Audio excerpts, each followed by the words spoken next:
Good evening and welcome to the Channel's studios here in London with your international news around the world in 5. Jacinda Ardern has announced she will quit as New Zealand Prime Minister ahead of this year's election, saying she no longer has enough in the tank to lead. And so today I'm announcing that I will not be seeking re-election, and that my term as Prime Minister will conclude no later than the 7th of February. Ms Ardern choked up as she detailed how 6 challenging years in the job had taken a toll. Labour Party MPs will vote to find her replacement on Sunday. I know what this job takes, and I know that I no longer have enough in the tank to do it justice. The shock announcement comes as polling indicates the party faces a difficult path to re-election on the 14th of October. After her brief speech, she was greeted by her husband.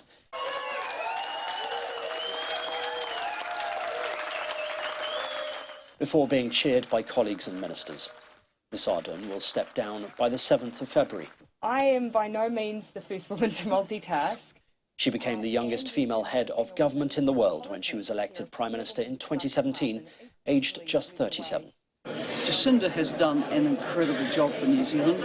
She's positioned us internationally. She's led us through significant crises in New Zealand. She's got a major economic and social policy legacy. It's a sad day for me to see her go. Multiple reports suggest Germany will only send battle tanks to Ukraine if the United States does the same. Chancellor Olaf Scholz is under increasing international and domestic pressure to supply German-built Leopard 2 tanks, or at least approve their delivery by third countries. Poland and Finland have both promised to send their Leopards, but need Germany's permission to do so. But Berlin is still in talks with the US about its official position. President Macron's reform programme faces a make-or-break moment as French unions stage a day of mass strikes and protests against his plans to push back the age of retirement. The biggest demonstration is in Paris, with the big unions marching from the Place de la République across the city. A new bill due to go through Parliament will raise the official age at which people can stop work from 62 to 64. Public transport has been badly hit and many schools are closed. Turnout was significant at some of the 200-plus protests across France.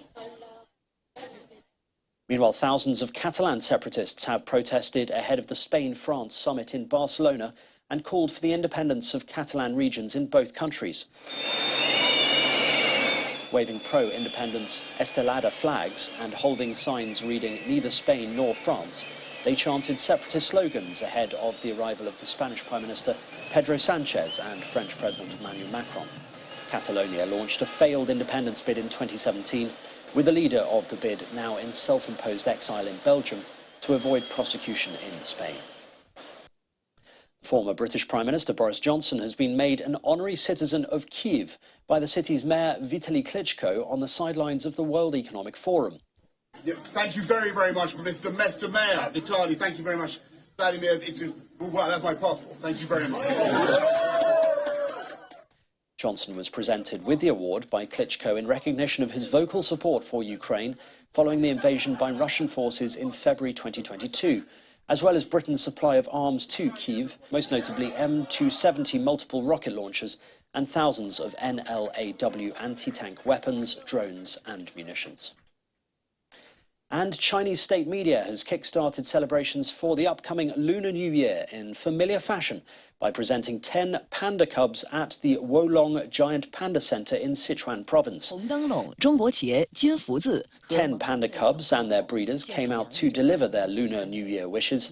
State broadcaster CCTV showed the group of cubs, all born in the year 2020, playing with Lunar New Year decorations and climbing trees. According to the World Wildlife Fund, about 1,800 pandas are left in the wild, with another 500 in zoos around the world. People across China are getting into a festive mood ahead of the Chinese Lunar New Year as they prepare rabbit-themed cookies, cakes and colourful activities to usher in the Year of the Rabbit. And that's your international news around the world in 5. Now back to the Channel's studios in Lagos.